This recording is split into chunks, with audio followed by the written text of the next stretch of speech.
Hello friends, Radhe Radhe. આજે આપણે બનાવવાના છીએ એકદમ સોફ્ટ, સ્પોન્જી અને મોઢામાં મૂકતા જ ઓગળી જાય એવી મેંગો સૂજી કેક. પણ ખાસ વાત તો એ છે કે આ કેક આપણે કોઈ પણ ઓવનનો ઉપયોગ કર્યા વગર કઢાઈમાં કેક તૈયાર કરીશું. તો આ વિડીયો જોતા પહેલાં આવી નવી નવી સરળ રેસીપી જોવી ગમતી હોય તો મારી ચેનલને સબસ્ક્રાઈબ કરી લો અને બેલ આઇકન દબાવવાનું ભૂલતા નહીં, તો તમને આવી સરળ રેસીપી ઇઝીલી જોવા મળી જશે. તો ચલો હવે જલ્દીથી રેસીપી સ્ટાર્ટ કરીએ. સૌપ્રથમ એક મિક્સર જાર લઈ લઈએ.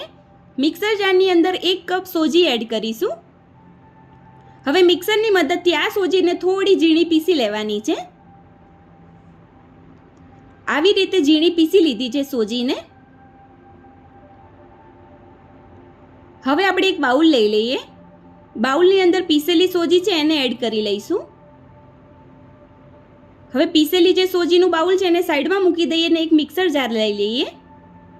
મિક્સર જારની અંદર 1 કપ પાકી કેરીના ટુકડા એડ કરીશું.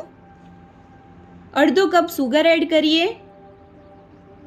1/4 કપ ઘી એડ કરીશું. હવે આ બધી જ વસ્તુને મિક્સર દ્વારા એક કેરીની સ્મૂથ પેસ્ટ તૈયાર કરવાની છે. હવે આવી રીતે મેં કેરીની એક સ્મૂથ પેસ્ટ તૈયાર કરી લીધી છે. હવે જે પીસેલી સોજી છે એને લઈ લઈએ. હવે પીસેલી સોજીની અંદર કેરીની સ્મૂથ પેસ્ટ તૈયાર કરેલી છે એને એડ કરી લઈએ.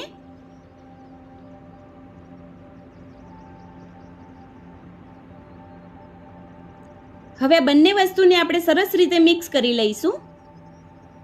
આવી રીતે ચમચીની મદદથી ધીમે ધીમે હલાવતા રહીએ અને બંને વસ્તુને સરસ મિક્સ કરી લઈએ. હવે બંને વસ્તુ સરસ રીતે મિક્સ થઈ ગઈ છે.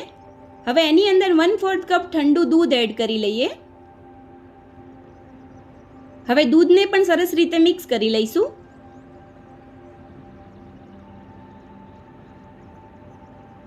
અને આવી રીતે સ્મૂથ બેટર તૈયાર કરવાનું છે. આવી રીતે હવે જે બેટરની થિકનેસ છે આપણે થોડી જાડી જ રાખવાની છે. આવી રીતે જાડી જ રાખીશું આપણે બેટરની થિકનેસ. હવે આ બેટરને આપણે 20 થી 25 મિનિટ માટે ઢાંકી દઈએ, જેથી સોજી જે સોફ્ટ થઈ જાય. હવે 20 થી 25 મિનિટ જેવું થઈ ગયું છે. હવે આપણે ચેક કરી લઈએ કે જે આપણી સોજી છે પ્રોપર ફૂલી ગઈ છે કે નહીં. તો આપણી જે સોજી છે પ્રોપર ફૂલી ગઈ છે અને બેટર પણ એક સોફ્ટ તૈયાર થઈ ગયું છે. હવે બેટરને સાઈડમાં મૂકી દઈએ અને ગેસ ચાલુ કરીને એક કઢાઈ મૂકી દઈશું. કઢાઈની અંદર આપણે થોડું મીઠું એડ કરી લઈએ. હવે મીઠાને હાથની મદદથી સરસ રીતે કઢાઈમાં સેટ કરી લઈએ. હવે કઢાઈને થોડી વાર માટે ઢાંકીને ગરમ થવા દઈએ. ત્યાં સુધી આપણે કેકનો પેન લઈ લઈશું. એની અંદર આપણે પેનના માપે આપણે એક બટર પેપર કટ કરી લીધું છે. હવે બટર પેપર ઉપર થોડું ઘી નાખીને ગ્રીસ કરી લઈએ, જેથી કેક પેનમાં ચોંટી ના જાય. આવી રીતે મેં આખા બટર પેપર ઉપર ઘી ગ્રીસ કરી લીધું છે. હવે જે બેટર છે એ લઈ લઈએ. બેટરની અંદર ફ્લેવર માટે આપણે ઇલાયચી પાવડર એડ કરીશું. હવે ઇલાયચી પાવડરને સરસ રીતે મિક્સ કરી લઈએ. હવે જે આપણી કેક છે એ સોફ્ટ અને સ્પોન્જી બને એના માટે મેં અડધી ચમચી બેકિંગ પાવડર લીધો છે, એને એડ કરી લઈએ. હવે અડધી ચમચી બેકિંગ સોડા નાખીશું અને ઉપરથી થોડું ઠંડુ દૂધ એડ કરી લઈએ. હવે આ બધી જ વસ્તુને સરસ મિક્સ કરી લઈએ. આ કેક ખાવામાં એકદમ મેંગોનો ઓરિજિનલ સ્વાદ આવે છે અને ખાવામાં ખૂબ જ સોફ્ટ તૈયાર થાય છે. તો તમે પણ આ મેંગોની સિઝનમાં એકવાર જરૂરથી ટ્રાય કરજો. હવે આપણે જે બેટરની થિકનેસ છે આવી આપણે જાડી જ રાખીશું, બહુ પતલી નહીં કરીએ. હવે જે કેકનું પેન છે એને લઈ લઈએ. પેનની અંદર જે બેટર તૈયાર કર્યું છે કેકનું એને એડ કરી લઈએ.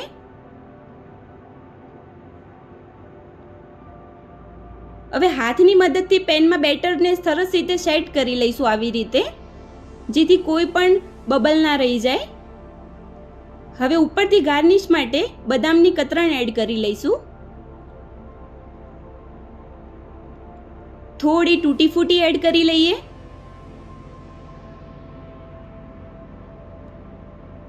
હવે પ્રોપર આપણે ગાર્નિશ કરી લીધું છે. હવે આ પેનને બેક થવા માટે મૂકી દઈશું કેકને. હવે આપણી જે કઢાઈ છે એ પ્રોપર ગરમ થઈ ગઈ છે. હવે એમાં સ્ટેન્ડ મૂકી દઈએ અને કેકનું જે પેન છે એને મૂકી દઈશું. હવે આને ઢાંકીને આપણે 35 થી 40 મિનિટ સુધી મધ્યમ તાપે બેક થવા દઈએ. હવે 35 થી 40 મિનિટ જેવું થઈ ગયું છે. હવે આપણે ટૂથપીકથી નાખીને ચેક કરી લઈએ. હવે જે આપણી કેક છે પ્રોપર રીતે ચડી ગઈ છે. હવે આપણે એને કાઢી લઈએ. હવે આપણે આ કેક કાઢી લઈશું. હવે આ કેકને આપણે થોડી વાર માટે ઠંડી થવા દઈએ. હવે જે કેક છે આપણી પ્રોપર રીતે ઠંડી થઈ ગઈ છે. હવે આપણે એક પ્લેટ લઈ લઈએ. હવે જે પેન છે પેનની ઉપર આવી રીતે આપણે પ્લેટ મૂકી દઈશું ઊંધી અને કેકને ઇઝીલી કાઢી લઈએ. હવે જે કેક છે આપણી નીકળી ગઈ છે અને એની ઉપરનું જે બટર પેપર છે એને ઇઝીલી કાઢી લઈશું. હવે આપણે કેકને સીધી કરી લઈએ. તો એકદમ સોફ્ટ અને સ્પોન્જી કેક તૈયાર થઈ ગઈ છે, જે ખાવામાં ખૂબ જ સોફ્ટ તૈયાર થાય છે. તો તમે પણ એકવાર જરૂરથી આ રેસીપી ટ્રાય કરજો. તો મિત્રો તૈયાર છે એકદમ સોફ્ટ અને સ્પોન્જી મેંગો સૂજી કેક. તમને આ મેંગો સૂજી કેકનો વિડીયો કેવો લાગ્યો એ કમેન્ટમાં જરૂરથી લખજો અને વિડીયોને લાઈક કરજો, શેર કરજો અને હા, મારી ચેનલને સબસ્ક્રાઈબ કરવાનું ભૂલતા નહીં. ફરી મળીશું આવી નવી સરળ રેસીપી ટિપ્સ સાથે. રાધે રાધે.